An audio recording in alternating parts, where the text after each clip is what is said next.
Hello everyone, स्वागत है आपका रेप्लिका वर्ल्ड में। आज से हम स्टार्ट करने वाले हैं maths for the DSSB exam. और आज हम शुरुआत कर रहे हैं पहले चैप्टर की, विच इज़ नंबर सिस्टम। तो नंबर सिस्टम जो ये टॉपिक होगा ये एकदम कवर नहीं होगा, इसमें टाइम लगेगा बिकॉज इसमें बहुत सारी चीज़ें हैं। तो आज से हम शुरुआत कर रहे हैं इसकी। नंबर सिस्टम की क्लास फर्स्ट है ये, तो चलिए शुरू करते हैं। सबसे पहले जानते हैं नंबर्स क्या होते हैं। तो नंबर्स हमें पता है क्या होते हैं, जो हम काउंटिंग के लिए यूज़ करते हैं उनको हम नंबर्स कहते हैं। नंबर्स के बिना अब तो हम अपनी लाइफ को इमेजिन भी नहीं कर सकते, नंबर्स इतने ज़्यादा हमारी लाइफ में इम्पॉर्टेंट हैं।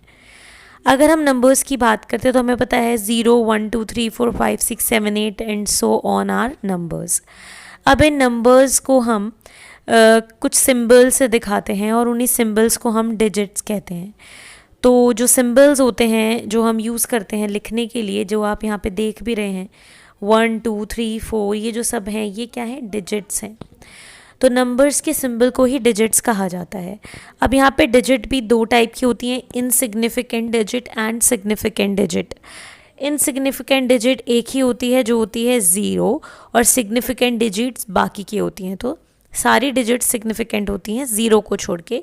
0 इनसिग्निफिकेंट डिजिट है, ठीक है। इसके बाद हम टाइप्स ऑफ नंबर की बात करते हैं। कितने टाइप के नंबर्स हमें देखने को मिलते हैं। बहुत सारे लोग हमारे में से ऐसे भी होंगे जिनको आज भी इन नंबर्स में कन्फ्यूजन होगा, क्योंकि जब टच हमारा छूट जाता है किसी चीज़ से फिर हमें वो चीज़ इतने अच्छे से याद नहीं रहती। तो अपने रिविजन के लिए हम देखेंगे types of numbers. Types of number में पहले नंबर है नेचुरल नंबर। नेचुरल नंबर में यहाँ पर जो नंबर्स होते हैं, काउंटिंग नंबर्स, वो सारे नेचुरल नंबर्स में आते हैं। जैसे कि 1 2 3 4 5, इसके अलावा जितने भी नंबर्स हैं ऑल आर नेचुरल नंबर्स। यहाँ पे 0 is not a natural number, 0 natural number नहीं होता है। जितने भी नेचुरल नंबर्स होते हैं वो सारे पॉजिटिव होते हैं, इसलिए हम कह सकते हैं कि 1 जो है सबसे छोटा नेचुरल नंबर है। बात करते हैं होल नंबर्स की। तो जितने भी नेचुरल नंबर्स हैं उनके साथ साथ अगर हम 0 को भी इंक्लूड कर दें तो वो होल नंबर्स हो जाएंगे। यानी 0 से लेकर जितने भी सारे पॉजिटिव नंबर्स हैं they are all are whole numbers. Next आती है बात इंटीजर्स की। तो होल नंबर्स और नेगेटिव नंबर्स को अगर हम मिला देते हैं तो बनते हैं इंटीजर्स। इंटीजर्स कौन से होते हैं? Negative numbers, 0 as well as positive numbers, they all are integers.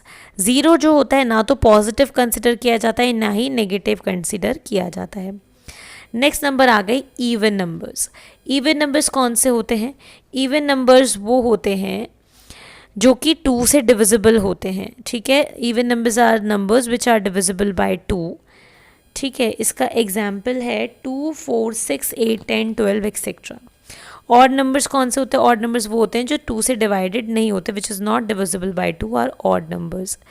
Prime numbers कौन से होते हैं? प्राइम नंबर्स वो होते हैं जो या तो खुद से डिवाइड हो सकते हैं या 1 से, ठीक है। तो उनका जो फैक्टर होता है या तो 1 होता है या वो खुद होते हैं अपना फैक्टर, उन्हीं को प्राइम नंबर्स कहते हैं। जैसे 2 की अगर हम बात करें तो 2 या तो 1 की टेबल से डिवाइड हो सकता है, यानी 1 2 ज़ार 2, या तो वो 2 की टेबल से डिवाइड हो सकता है, 2 2 1 ज़ार 2।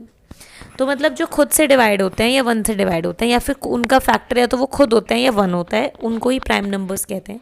जैसे 2 3 5 7 11 13 ये किसी और नंबर से डिवाइड नहीं होते, सो दे आर प्राइम नंबर्स। इसके बाद आते हैं को प्राइम्स। इनमें बहुत लोगों को कन्फ्यूजन होता है।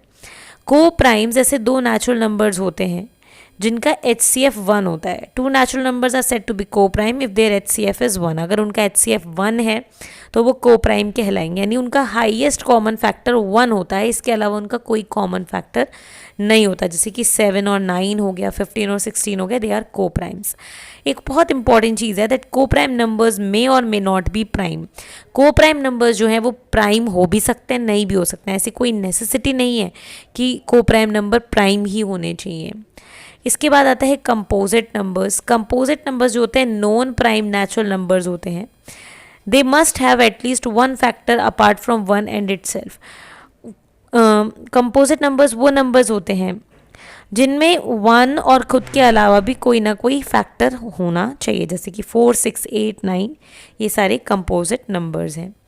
इसके बाद बात करते हैं रेशनल नंबर्स की। रेशनल नंबर वो नंबर्स होते हैं जिनको p बाई क्यू की फॉर्म में एक्सप्रेस किया जा सकता है, जहाँ पे p और q इंटीजर्स हैं and q is not equal to 0। कहने का मतलब जैसे 2/3 है, ये एक रेशनल नंबर है क्योंकि इसको p बाई क्यू की फॉर्म में एक्सप्रेस किया जा सकता है, और यहाँ पे जो q है यानी कि 3 है वो 0 के इक्वल नहीं है, क्योंकि अगर जो q होता वो 0 के इक्वल होता तो फिर रेशनल नहीं होता ना। 2 इज इक्वल्स टू 2/0 तो रेशनल नंबर है ही नहीं। अगर हम इरेशनल नंबर की बात करते हैं तो इरेशनल नंबर वो नंबर होते हैं जिनको p बाई क्यू की फॉर्म में हम एक्सप्रेस नहीं कर सकते। इसके बाद आते हैं रियल नंबर्स। रियल नंबर्स कौन से नंबर्स होते हैं? रेशनल और इरेशनल नंबर दोनों को मिला देते हैं तो बन जाते हैं रियल नंबर्स। अब बात करते हैं यूनिट डिजिट के कंसेप्ट के बारे में। यूनिट डिजिट तो आपको पता ही होगा, क्योंकि हम लोग अभी तक हमने इतनी मैथ्स तो पढ़ी है कि हमें डिजिट्स का मतलब पता होगा। जैसे कि अगर एक नंबर है 2 3 8 4 5 तो हमें पता है कि 5 जो है यूनिट डिजिट है, और 4 जो है वो 10th डिजिट है यानी 10th प्लेस है, और 8 जो है 100 प्लेस है। ये सब चीज़ें हमें पता होंगी ऑलरेडी। तो यहाँ पे यूनिट डिजिट के कुछ इंपॉर्टेंट शॉर्टकट्स या कंसेप्ट्स हैं जो हमें पता होने चाहिए, जो क्वेश्चंस में हमारी हेल्प करते हैं। If a number whose last digit is 5, अगर एक नंबर है जिसका लास्ट डिजिट 5 है तो अगर उसको हम किसी ऑड नंबर से मल्टीप्लाई करते हैं तो यूनिट डिजिट जो होगी प्रोडक्ट की वो 5 ही होगी। That means if a number which has a last digit of 5 is multiplied by an odd number, the last digit या unit digit of product will always be 5। इसके अलावा अगर किसी नंबर की लास्ट डिजिट 5 है और उसको हम किसी इवन नंबर से मल्टीप्लाई करते हैं तो unit digit of the product is always 0, तो यूनिट डिजिट हमेशा 0 आएगी। Unit digit follows the periodic pattern that is after a particular period it repeats in a cyclic form. Unit digits जो होती हैं वो एक पीरियोडिक पैटर्न फॉलो करती हैं और एक साइक्लिक फॉर्म में वो रिपीट होती हैं। जैसे कि अगर किसी नंबर की लास्ट डिजिट 0 1 5 या 6 है, then is always the same respective of the power raised on them. अगर किसी भी नंबर की लास्ट डिजिट 0 1 5 या 6 है तो चाहे हम उस नंबर की कितनी भी पावर लगा लें, उसका स्क्वायर कर दें या उसका क्यूब कर दें, जो लास्ट डिजिट आएगी आंसर की वो हमेशा वही नंबर आएगा। जैसे ये वाला नंबर है 2 3 8 4 5, अगर इसका हम स्क्वायर करेंगे तो भी लास्ट डिजिट जो आएगी आंसर की वो 5 ही आएगी, क्यूब करेंगे तो भी 5 आएगी। तो 0 1 5 6 ऐसी यूनिट डिजिट्स हैं जो इनका इस किसी भी नंबर में अगर ये होंगे और इनका हम कोई भी पावर रेज करेंगे आंसर हमेशा यही आएगा। इसके बाद फिर आता है कि अगर लास्ट डिजिट किसी भी नंबर की 4 और 9 है तो वो ऑड इवन का पैटर्न फॉलो करते हैं। इसको हम और अच्छे से 9 के एग्जाम्पल से भी समझ सकते हैं। जैसे 9 का अगर हम स्क्वायर करते हैं तो 9 9 ज़ार 81 आता है। अगर हम 9 का क्यूब करते हैं तो 9 9 से 81 और 81 को 9 से करेंगे तो फिर क्या होगा, लास्ट डिजिट 9 ही आएगी। तो ऑड इवन का यहाँ पे पैटर्न फॉलो होता है कि अगर इसका स्क्वायर करते हैं तो दूसरी डिजिट आती है, क्यूब करते हैं तो यही आएगा। ठीक है, जैसे कि 4 का अगर हम स्क्वायर करते हैं तो 4 4 ज़ा 16 आता है, बट अगर क्यूब करेंगे तो 4 4 ज़ा 16, 16 4 ज़ा 64। अब बात करते हैं हम कि अगर लास्ट डिजिट 2 3 7 8 है तो क्या होगा, तो लास्ट डिजिट अगर 2 3 7 8 है तो ये अपने आप को 4 स्टेप के बाद रिपीट करते हैं। दे रिपीट आफ्टर एवरी 4 स्टेप। ठीक है, तो इसलिए इनका पीरियड क्या है, 4 है। तो इस तरीके से ये कुछ इंपॉर्टेंट चीज़ें थी अबाउट द यूनिट डिजिट।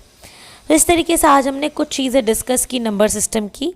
अब आगे जो अगला लेक्चर होगा उसमें हम इससे रिलेटेड क्वेश्चंस करेंगे या कुछ और कंसेप्ट्स करेंगे और धीरे धीरे करके हम इस नंबर सिस्टम को कवर करेंगे। नंबर सिस्टम जो है थोड़ा सा बड़ा कंसेप्ट है और बहुत ही इंपॉर्टेंट है, तो इसलिए हम इसको आराम से कवर करेंगे। तो आज के लिए सिर्फ इतना ही। मैं उम्मीद करती हूँ लेक्चर आपके लिए हेल्पफुल रहा होगा। हेल्पफुल रहे तो लाइक ज़रूर करें, शेयर करें और एप्लीकेबल को सब्सक्राइब